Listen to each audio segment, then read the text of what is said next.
जय हिंद दोस्तों, मेरा नाम गौरी शंकर गुप्ता है और हम डिस्कस कर रहे हैं unit number 1 determinant and matrices. This is lecture number 16 और इस लेक्चर में हम मैट्रिक्स मेथड डिस्कस करेंगे for the system of linear equation in 3 variable. So, if you see, this is the general form of the system of linear equation in 3 variable। तो ये इसका general form है। तो यहाँ पर इसको हम सॉल्व करेंगे मैट्रिक्स इनवर्स मेथड से। तो यहाँ पर भी हम जैसे हम 2 वेरिएबल में करते थे सेम टास्क हम 3 वेरिएबल में भी करेंगे। हम मैट्रिक ये जो इक्वेशन है 3 लीनियर इक्वेशन है इसको हम मैट्रिक्स फॉर्म में कन्वर्ट करेंगे। तो जैसा कि हम 3 मैट्रिक्स बनाते थे 2 वेरिएबल में, सेम उसी तरह से आप 3 मैट्रिक्स बनाओगे फॉर 3 वेरिएबल ऑल्सो। तो ये रहा 2 मैट्रिक्स हम लेफ्ट साइड में बनाते हैं एंड 1 मैट्रिक्स हम राइट साइड में बनाते हैं। ठीक है, तो यहाँ पर जो फर्स्ट कॉलम लिखते हैं वो क्या लिखते हैं हम, x के कोएफिशिएंट्स हमारे फर्स्ट कॉलम होते हैं। What are the coefficients of x? That is a1 a2 and a3। y के कोएफिशिएंट्स है b1 b2 b3, वो हम सेकंड कॉलम में लिखते हैं b1 b2 and b3। z के कोएफिशिएंट्स है c1 c2 c3, उसको हम थर्ड कॉलम में लिखते हैं c1 c2 और c3। जो सेकेंड मैट्रिक्स यहाँ पर लिख रहे हैं उसमें हम वेरिएबल मैट्रिक्स लिख रहे हैं। तो हमारे पास कौन से वेरिएबल है, 3 वेरिएबल है x y और z। तो उसको हम कॉलम वाइज लिख लेंगे x y z। And what about right hand side part? तो राइट हैंड साइड में हमारी एंट्रीज क्या है, d1 d2 d3, उसको राइट हैंड मैट्रिक्स में जो राइट साइड में कॉलम मैट्रिक्स है वहां पर लिख देंगे। तो ये हो जाएगा d1 d2 और d3। तो इस तरह से ये क्या हो जाएगा, आपका जो 3 लीनियर इक्वेशंस है वो मैट्रिक्स फॉर्म में कन्वर्ट हो जाएंगे। तो यहाँ पर आप क्या करो, मल्टीप्लाई करके इक्वेट करोगे d1 से तो वो फर्स्ट इक्वेशन बन जाएगा। ये लेफ्ट साइड में 2 मैट्रिक्स में इनको मल्टीप्लाई करके d2 से इक्वेट कर दोगे तो सेकेंड इक्वेशन बन जाएगा। और ये जो आपका थर्ड रो है उसको वेरिएबल मैट्रिक्स से मल्टीप्लाई करोगे और d3 से इक्वेट करोगे तो आपका थर्ड इक्वेशन बन जाएगा। Now what you can do over here is, यहाँ पर भी आप वो सेम टास्क करोगे। जो फर्स्ट मैट्रिक्स है उसको हम कैपिटल ए नाम देंगे, जो सेकंड मैट्रिक्स है वेरिएबल मैट्रिक्स उसको x, और जो राइट साइड में मैट्रिक्स है उसको हम b नाम देंगे। तो ये हो जाएगा ax इक्वल्स टू b। इसको सिंप्लीफिकेशन के लिए हम क्या करते हैं, हमें x चाहिए तो a हम राइट हैंड साइड शिफ्ट करेंगे तो 1/a इंटू b हो जाएगा। तो ये 1/a को ही हम क्या बोलते हैं, a इनवर्स इंटू b। तो यही हमारा कैपिटल x है। तो बेसिकली कैपिटल x मैट्रिक्स क्या है हमारा, that is variable matrix x y z and we are interested in x y z value। तो हमें x y z की वैल्यू निकालनी होती है, यानी हमें कैपिटल x मैट्रिक्स निकालना होता है। तो ये कैपिटल x कैसे मिलेगा, a इनवर्स b निकालने पर। ठीक है, जहां पर a मैट्रिक्स क्या है, ये रहा कोएफिशिएंट मैट्रिक्स, x हमारा वेरिएबल मैट्रिक्स है और ये जो b है वो हमारा राइट हैंड साइड वाला मैट्रिक्स है। So let us discuss one example over here. तो यहाँ पर देखो एग्जांपल 1 में क्या दिया है, आपको सिस्टम ऑफ लीनियर इक्वेशन दिया और आपको बोला इसको मैट्रिक्स मेथड से सॉल्व करो। तो सबसे पहले हम क्या करेंगे, जो हमारा एग्जांपल है उसको मैट्रिक्स फॉर्म में कन्वर्ट करेंगे। So how will you convert that example into matrix form? तो हम 3 मैट्रिक्स बनाएंगे। यहाँ भी एक 3/3 ऑर्डर का मैट्रिक्स होगा, 3 वेरिएबल है, एक 3/1 ऑर्डर का और ये भी 3/1 ऑर्डर का। तो जो फर्स्ट मैट्रिक्स है उसमें हम x y और z के कोएफिशिएंट्स लिखते हैं। यहाँ पर देखो x का कोएफिशिएंट कुछ भी नहीं है तो 1 तो होगा ही। तो यहाँ सब जगह x के कोएफिशिएंट्स क्या आ रहा है, what are the coefficients of x? तो 1 1 आ रहा है तो उसको फर्स्ट कॉलम में लिख दो। y के कोएफिशिएंट्स क्या है, तो यहाँ पर देखोगे तो 1 2 3, तो यहाँ पर सेकंड कॉलम में लिख दो। z के कोएफिशिएंट्स क्या है, 1 3 4, तो आप उसको थर्ड कॉलम में लिख दो 1 3 4। नेक्स्ट क्या करते हैं हम, यहाँ पर वेरिएबल मैट्रिक्स लिखते हैं। तो हमारे वेरिएबल्स क्या है, x y और z, 3 वेरिएबल्स है x y और z। और ये हमारा राइट हैंड साइड एंट्री क्या है 1 4 6, तो उसको राइट हैंड साइड मैट्रिक्स लिख देंगे 1 4 6। इसको नाम तो आपको एज यूजुअली देना है जो हमने अभी दिया था। इसको कोएफिशिएंट मैट्रिक्स को a, वेरिएबल मैट्रिक्स को x और राइट हैंड साइड मैट्रिक्स को b। तो x निकालने के लिए आपको क्या करना पड़ेगा, a को राइट हैंड साइड शिफ्ट करोगे तो 1/a इंटू b। तो x क्या हो जाएगा, ये जो 1/a है उसी को हम a इनवर्स बोलते हैं। तो x क्या हो जाएगा, a इनवर्स b। तो हमें क्या करना है, a का इनवर्स निकालना है और उसको b से मल्टीप्लाई करना है। तो a का इनवर्स कैसे निकालोगे, तो a का इनवर्स निकालने के लिए हमें what is the formula for getting a inverse? So a inverse क्या होता है, 1 upon determinant of a into adjoint of a। ठीक है, तो डिटर्मिनेंट निकालो, एडजॉइंट ऑफ a निकालो, तो उसके बाद आपको क्या मिल जाएगा, a inverse. So let us find out the determinant of A first and check whether the inverse is possible or not। तो सबसे पहले हम A का डिटर्मिनेंट निकालते हैं। तो डिटर्मिनेंट ऑफ A क्या होगा, इसको हम डिटर्मिनेंट नोटेशन में लिख देते हैं एंट्रीज को। सो 1 1 1 1 2 3 एंड 1 3 4। तो इसका डिटर्मिनेंट क्या है? डिटर्मिनेंट निकालने के लिए हम साइन डिस्ट्रीब्यूशन करते हैं, प्लस माइनस और प्लस का, इस तरह से। तो फर्स्ट एंट्री जब आप लोगे प्लस के साथ, तो यहाँ पर ये देखो, ये 1 कहाँ पर है? ये 1 हमारा है फर्स्ट रो और फर्स्ट कॉलम में। तो इसको हाइड कर देते हैं, बाकी के 4 मेंबर्स क्या दिख रहे हैं? 2 3 3 4, उसका हम डिटर्मिनेंट निकाल देंगे। सेम टास्क अब सेकेंड मेंबर लेकर करो। सेकेंड मेंबर क्या है? -1, तो मैं यहाँ लिख देता हूँ -1। -1 कहाँ पर है? फर्स्ट रो में है और सेकेंड कॉलम में है, तो उसको हाइड कर दो। बाकी के 4 मेंबर्स आपको क्या दिख रहे हैं? 1 1 और 3 4, तो इसका डिटर्मिनेंट निकाल दो। और लास्ट मेंबर क्या है हमारा? लास्ट मेंबर क्या है हमारा? इसके लिए हम अलग पेन ले लेते हैं। ये रहा, दैट इज +1। तो ये +1 मैं यहाँ लिख दे रहा हूँ, और ये +1 कहाँ पर है? फर्स्ट रो में है और थर्ड कॉलम में है। तो बाकी के 4 मेंबर यहाँ पर क्या दिख रहे हैं हमें? 1 1 3 1 1 2 3। तो इसका हम डिटर्मिनेंट निकाल लेंगे। तो ये क्या आएगा फाइनली? सो 1 टाइम्स, देखो 2 4s are 8 minus 3 3s are 9 -1, ये 1 4s are 4 minus 1 3s are 3 plus 1 1 3s are 3 minus 1 2s are 2। तो इसको सिंप्लीफाई करो। सो 8 माइनस 9 कितना होगा? -1, एंड -1 टाइम्स 1 क्या होगा? -1। 4 माइनस 3 होगा 1, 1 टाइम्स -1 तो -1। 3 माइनस 2 1 होगा, एंड 1 टाइम्स +1 क्या होगा? +1। तो -1 +1 तो 0 हो जाएगा। So here you will get -1 only, और -1 is different from 0। So what you can say, A inverse is possible. आपको A इनवर्स जरूर मिलेगा। तो हमने डिटर्मिनेंट ऑफ A तो निकाल दिया। अब नेक्स्ट टास्क क्या है हमारा? एडजॉइंट निकालना। अब एडजॉइंट निकालने के लिए आपको किसकी जरूरत पड़ती है? देखो यहाँ पर एडजॉइंट ऑफ A निकालना है, तो आपको उसमें कोफैक्टर की जरूरत होगी, और कोफैक्टर निकालने के लिए आपको माइनर की जरूरत होगी। तो सबसे पहले हम क्या करते हैं? माइनर निकाल लेते हैं। हर एक एंट्री का माइनर निकाल लो। तो जैसे ये फर्स्ट एंट्री 1 है, उसका माइनर क्या होगा? तो 1 कहाँ पर है? फर्स्ट रो और फर्स्ट कॉलम में है, तो उसको हाइड कर दो, and find out the determinant of remaining member 2 3 3 4। तो ये क्या हो जाएगा? 2 times 4 that is 8 minus 3 times 3 that is 9। 8 minus 9 कितना होता है? -1। सिमिलरली जो सेकेंड मेंबर 1 है, इसका माइनर क्या होगा? तो ये 1 कहाँ पर है? फर्स्ट रो और सेकेंड कॉलम में है। तो बाकी के 4 मेंबर्स क्या बच रहे हैं यहाँ पर? That is 1 1 3 4। तो इसका डिटर्मिनेंट क्या आएगा? 1 टाइम्स 4 4 माइनस 1 टाइम्स 3 3। सो 4 माइनस 3 क्या आएगा? 1। और ये जो थर्ड मेंबर है 1 फर्स्ट रो का, तो ये 1 कहाँ पर है? फर्स्ट रो में है और थर्ड कॉलम में है। तो बाकी के 4 मेंबर्स यहाँ क्या बच रहे हैं? That is 1 1 2 3। तो इसका डिटर्मिनेंट क्या आएगा? 1 times 3 that is 3 minus 1 times 2 that is 2। 3 minus 2 क्या आएगा? 1। तो फर्स्ट रो के करस्पॉन्डिंग हमारे माइनस क्या है? -1 1 1। तो मैं यहाँ लिख देता हूँ, ये रहा हमारा माइनर मैट्रिक्स। तो फर्स्ट रो के करस्पॉन्डिंग -1 1 और 1 ये माइनर आ रहा है, तो ये हमारा है माइनस ऑफ मैट्रिक्स ए। चलो हम जाते हैं सेकेंड रो पर। अब सेकेंड रो के लिए मैं इसको इरेज कर देता हूँ, तो आपको अच्छे से दिखे ये। तो यहाँ पर देखो, अब सेकेंड एंट्री, सेकेंड रो में ये फर्स्ट मेंबर 1 है, तो उसका माइनर क्या होगा? तो ये 1 कहाँ है? फर्स्ट रो और सेकेंड रो और फर्स्ट कॉलम में है। तो बाकी के 4 मेंबर्स क्या है? 1 1 3 4। तो यहाँ पर उसका डिटर्मिनेंट ले लो 1 1 3 4 का। तो ये क्या आएगा? 1 times 4 that is 4 minus 3 times 1 that is 3। 4 minus 3 क्या होता है? 1। तो ये 1 के करस्पॉन्डिंग क्या है हमारा? माइनर 1। तो यहाँ पर मैं 1 लिख देता हूँ, ठीक है।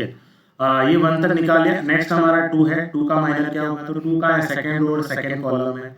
तो बाकी के 4 मेंबर्स क्या बच रहे हैं? 1 1 1 4। सो 1 1 1 4, इसका डिटर्मिनेंट क्या आएगा? 1 times 4 that is 4 minus 1 times 1 1। 4 minus 1 क्या आएगा? 3।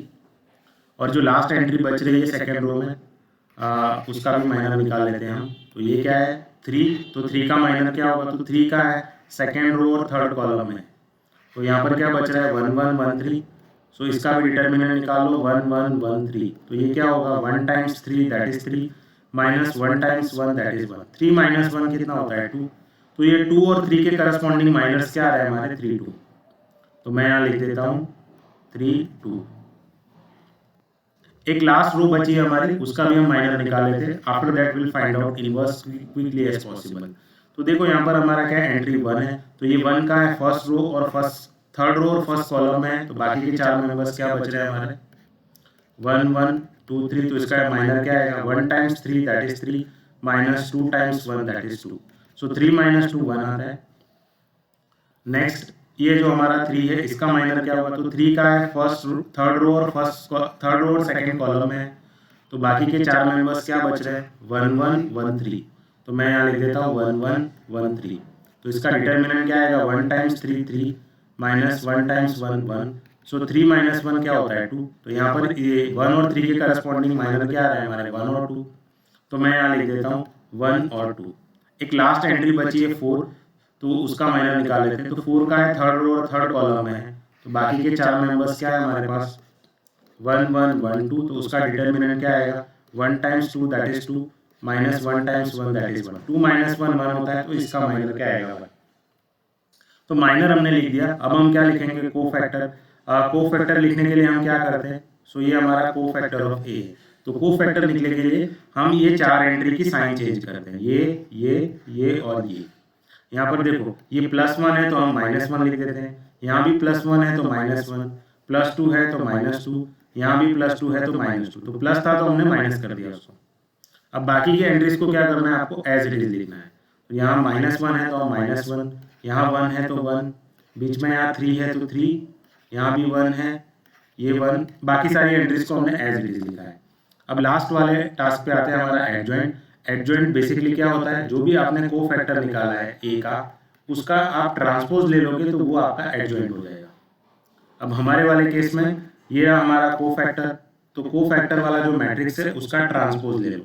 ट्रांसपोज मतलब इसके रो को कॉलम में इंटरचेंज कर दो। तो ये रहा फर्स्ट रो -1 1 1, सो -1 1 1। तो फर्स्ट रो को फर्स्ट कॉलम में बना दिया, सेकेंड रो को सेकेंड कॉलम बना दो -1 3 -2, सो -1 3 -2, उसको हमने सेकेंड कॉलम बना दिया। और थर्ड रो को थर्ड कॉलम बना दो 1 -2 1। ठीक है, तो ये हो गया हमारा एडजॉइंट ऑफ ए। इसी को हम बोलते हैं हमारा एडजॉइंट ऑफ ए। तो इसका काम हमें ए इनवर्स के लिए है। तो ए इनवर्स क्या हो जाएगा हमारा, सो 1 डिटर्मिनेंट ऑफ ए। देखो डिटर्मिनेंट हमने स्टार्टिंग में निकाला था, ये रहा हमारा डिटर्मिनेंट। ये क्या आ रहा है -1, तो मैं यहाँ लिख देता हूँ -1। सो डिटर्मिनेंट ऑफ ए क्या आ रहा है -1, और एडजॉइंट ऑफ ए क्या आ रहा है जो अभी हमने निकाला। देखो ये क्या लिखा है -1 1 रो वाइज -1 1 1। उसके बाद क्या है -1 3 -2 -1 3 -2, और थर्ड रो क्या है हमारी 1 -2 1, सो 1 -2 1।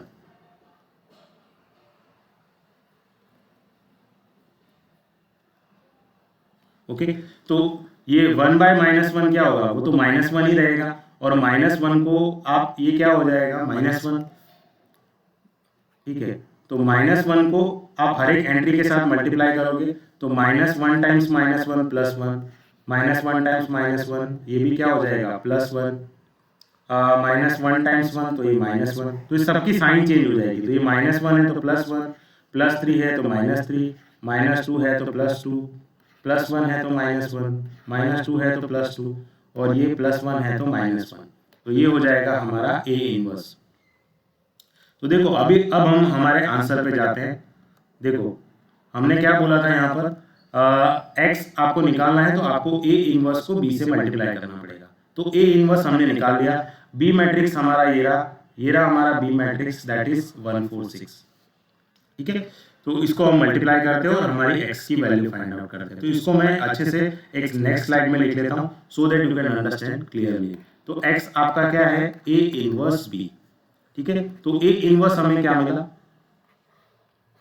मैट्रिक्स बी क्या है हमारा 1 4 6 column matrix, right hand side matrix है। यहां से मैं बी लिख रहा हूं, आप याद रखना ये जो 1 4 6 ये आपका बी मैट्रिक्स है। ठीक है, ये रहा हमारा बी मैट्रिक्स 1 4 6। ओके, उसके बाद हम ए इनवर्स निकाल लेंगे। ए इनवर्स जो हमने यहाँ लिखा था, तो ए इनवर्स की एंट्रीज क्या है देख लो यहाँ पर रो वाइज 1 1 -1।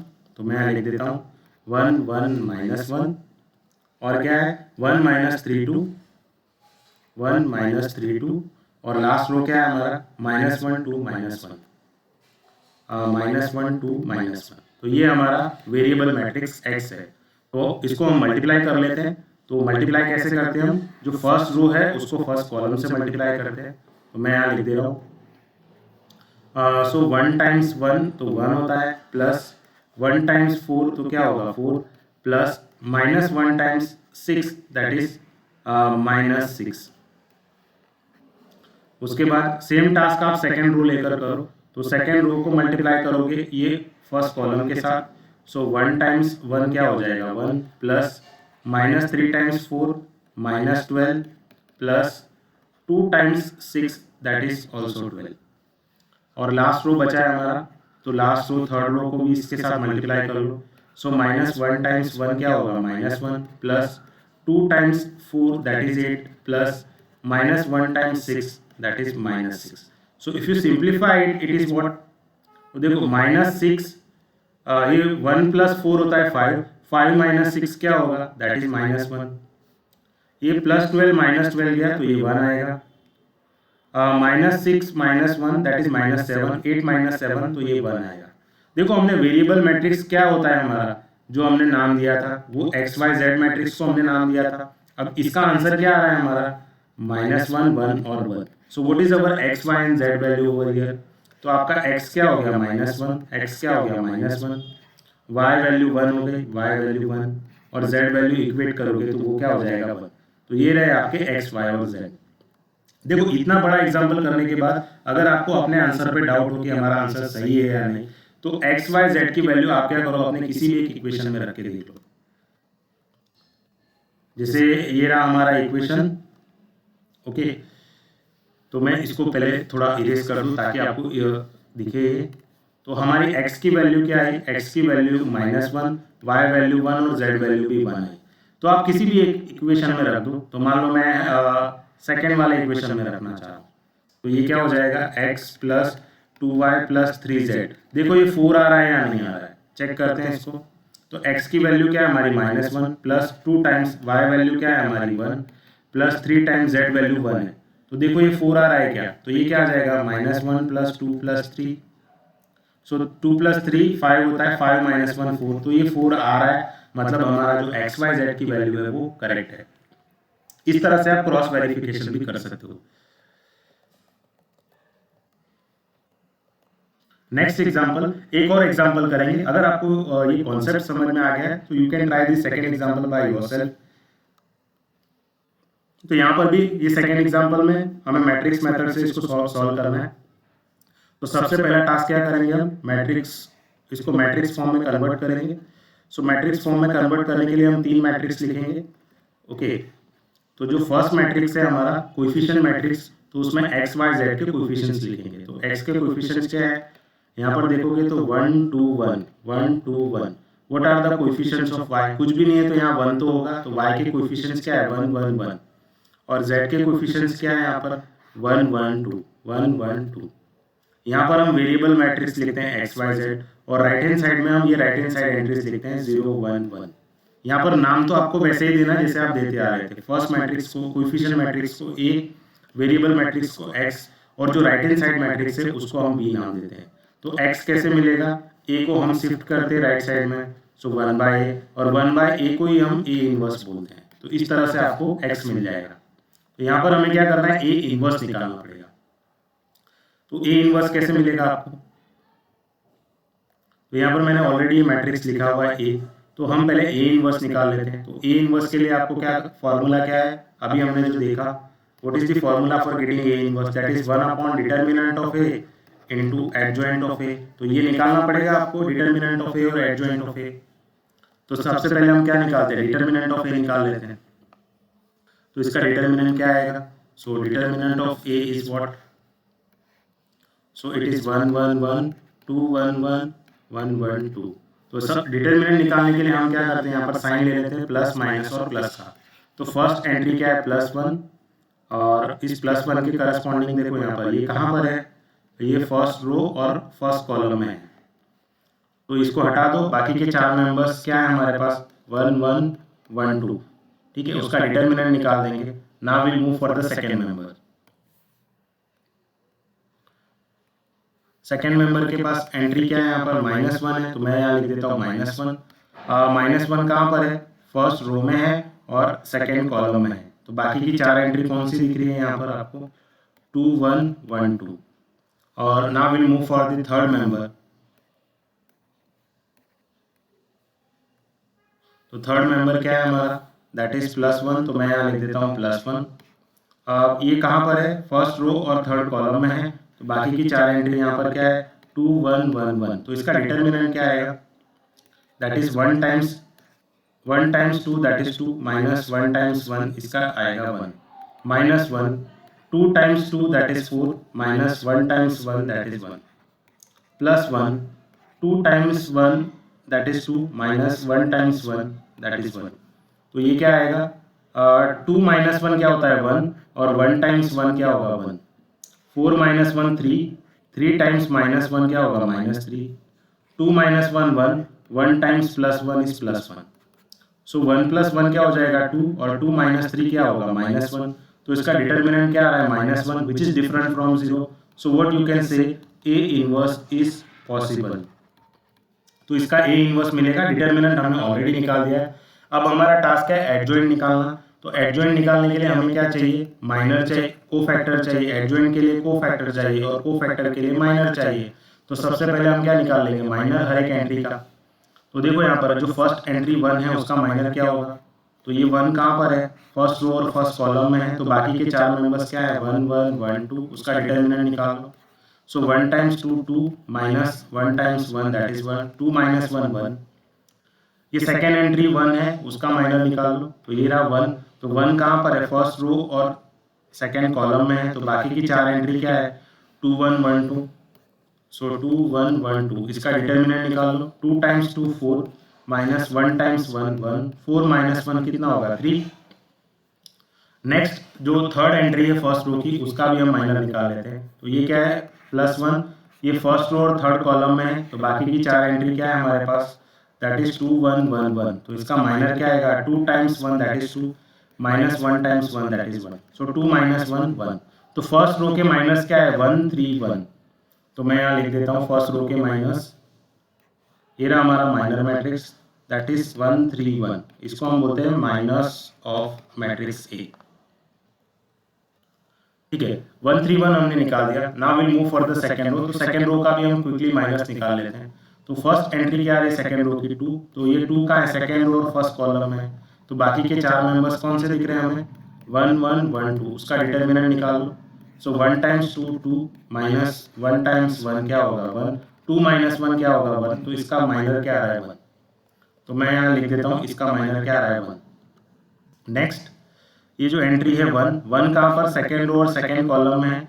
तो बाकी के 4 मेंबर्स आपको क्या दिख रहे हैं, 1 1 1 2। तो ये क्या आएंगे, 1 times 2 that is 2, -1 times 1 that is 1। So 2 - 1 is 1। Next entry है यहाँ पर 1, तो ये 1 कहाँ पर है, फर्स्ट सेकेंड रो और थर्ड कॉलम में है। तो बाकी के 4 मेंबर्स क्या मिल रहे हैं हमें, 1 1 1 1।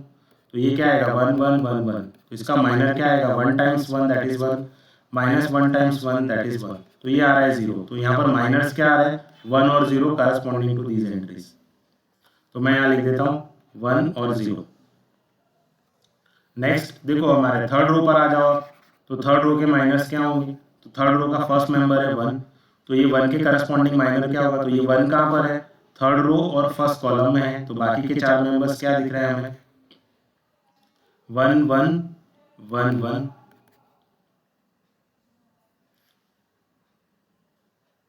तो इसका माइनर क्या आएगा, 1 times 1 that is 1, -1 times 1 that is 1।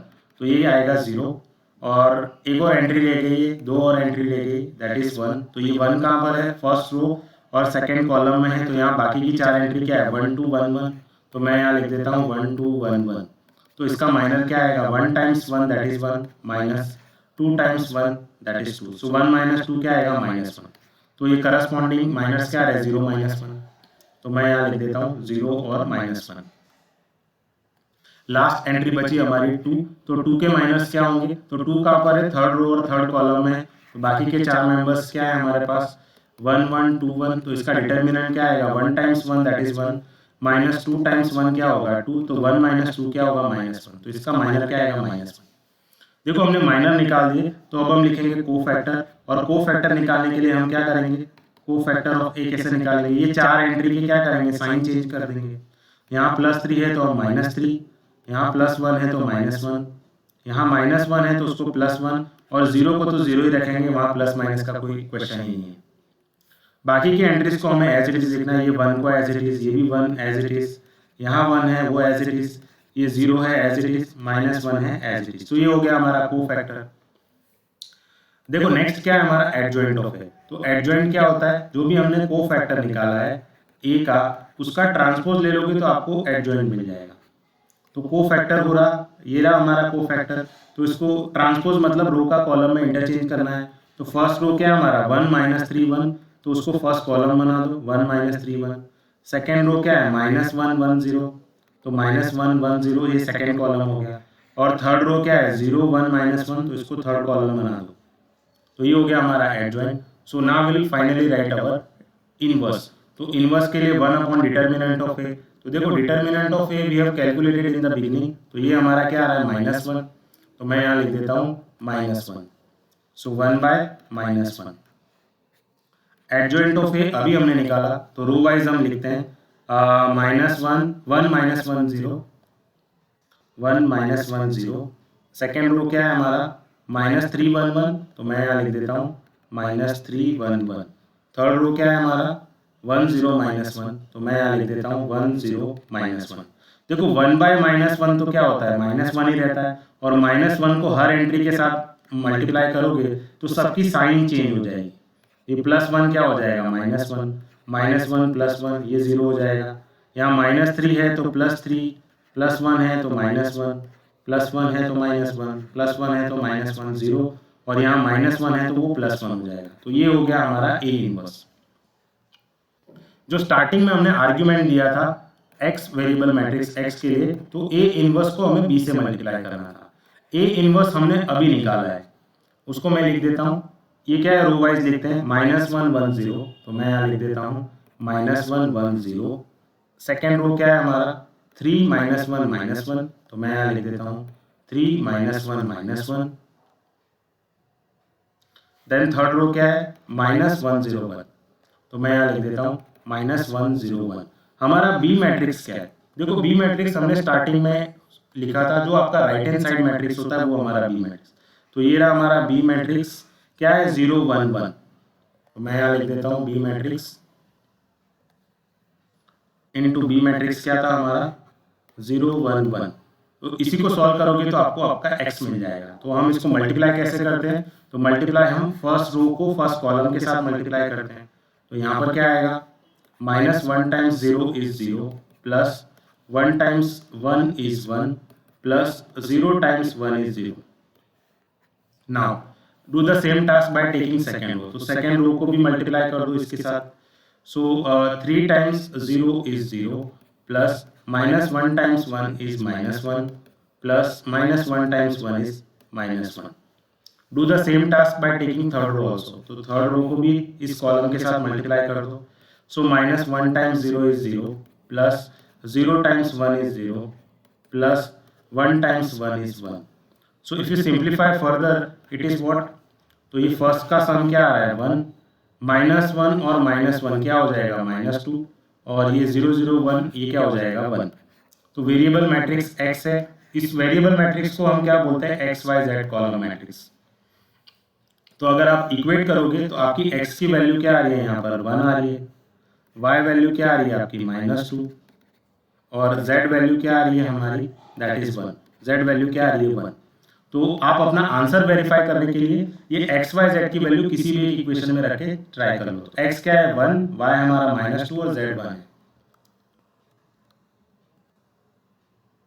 देखो ये रहा हमारा एग्जांपल, तो हम किसी भी एक में इसकी वैल्यू रख के देखते हैं।